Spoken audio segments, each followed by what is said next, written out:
No. ¿Le ves pasta de entrenador? No. Pero no porque no le vea pasta, no porque me lo dijo él.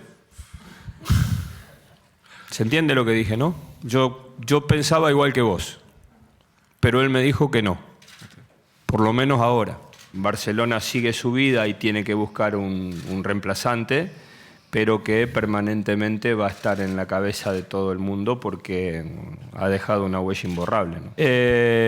Incluso en algún momento ha ido a ver especialistas, no lo ha podido solucionar, pero tampoco es algo que alarme porque le pasa habitualmente, y la continuidad que está teniendo en el Celta, y me animaría a decir que sí, que no sé en qué plazo, pero que sí que tiene futuro de futbolista del primer equipo del Barcelona. No que yo diga o no diga, y si tienen mucho material, si lo originan ustedes, o no había lista de entrenadores, y yo no dije nada, así que da lo mismo.